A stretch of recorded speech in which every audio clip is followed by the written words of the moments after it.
Well, the overall index for the nine-state region, which is a leading economic indicator from supply managers in the 9 states stretching from North Dakota, Minnesota, Arkansas, and Oklahoma in the south, the overall number for the month of November was up above growth neutral, because for October it hit growth neutral. So this is a good signal, although it's not a great signal. What it's indicating is the regional economy is going to continue to expand, but expand at a pace that's not strong enough to make anybody feel very good. And of course, what we're seeing in this part of the country is just the impact, lingering impact of a weaker agricultural sector, which is spilling over into the overall economies of the cities like Minneapolis, Omaha, Des Moines, Tulsa, Oklahoma City, and so on. Those cities are being affected, even though this is a rural phenomenon, but it is spilling over to the cities and the broader state and regional economies. What does it look like for employment for the region? Employment was not good, below growth neutral for the second straight month, and of course that's not what you want to see. What we're likely to see when you put it all together, growth for the employment is about 1%. Now 1%, we need to see 2% to really feel good about it. So the numbers that we're likely to see from the government in the weeks and months ahead are probably going to be just okay, much like the overall number.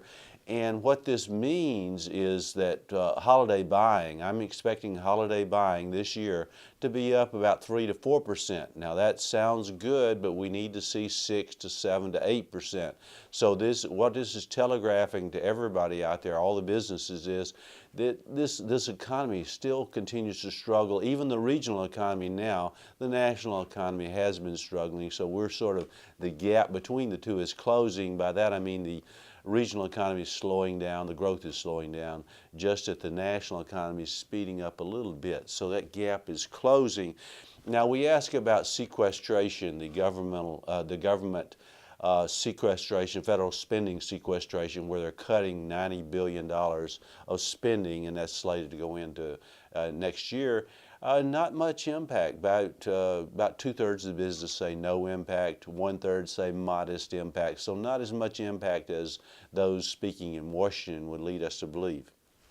What about confidence for the region? What are you seeing there? Confidence surprisingly was up, but of course what we saw, we did the survey last month before the deliberations on raising the debt ceiling and before the government shut down. This month, of course, we've done it after the so-called settlement of that, and of course the temporary settlement, because again we're going to face this in February of next year, where we're going to have to see the raising the debt ceiling again. So confidence was up simply because of some of the settlement of that, and of course we've got the Iranian deal, I guess you'd call it, that's in terms of nuclear weapons, that's nuclear development.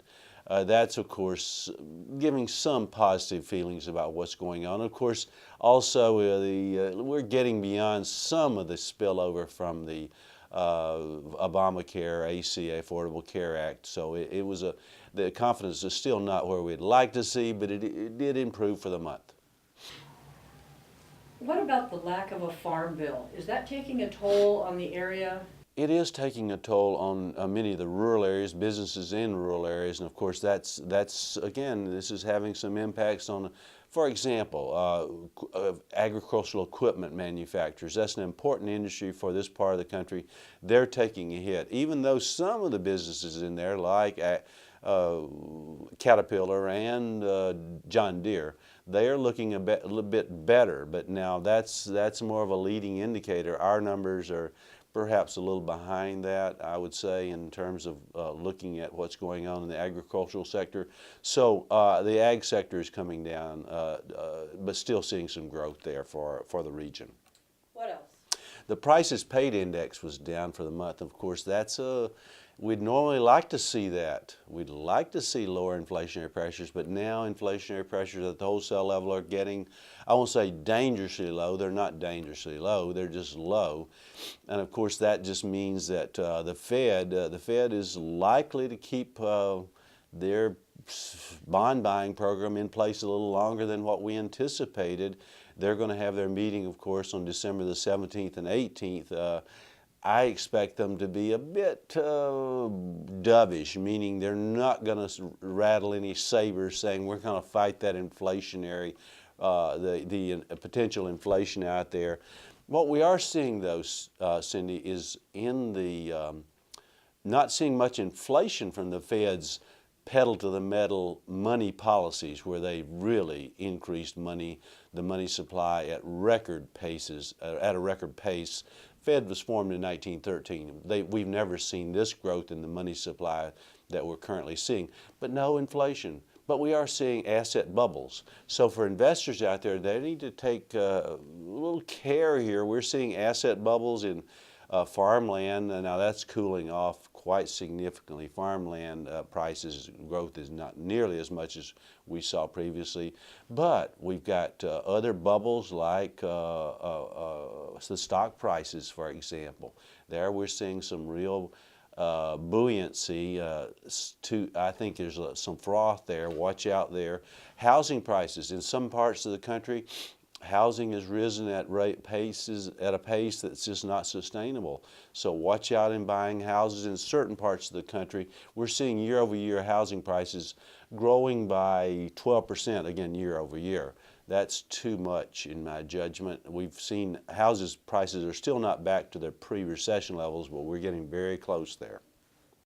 Trade numbers were very strong for the month. We saw those growing quite significantly. That would be both exports and imports. That's a good signal because exports had weakened quite significantly. Imports had likewise weakened because when a company is not growing at a brisk pace, they don't buy at a brisk pace. So imports have been down. Exports, of course, selling abroad, that perked up, and that's a good signal because we had been suffering from lower export orders. So that's a good signal going forward. So to sum it all up, this economy, the regional economy, the leading economic indicator from that regional economy is pointing to growth in the weeks and months ahead. It's just not going to be the growth that would put us in back to pre-recession levels. Unemployment rates are going to remain fairly low. Prices are going to, inflationary pressure is very modest, even on the consumer side and the wholesale side. That's what we're likely to see in the weeks and months ahead. Wage growth, still not there. Most are expecting about a 2.2% year-over-year wage growth, or for the next year. That's not strong enough.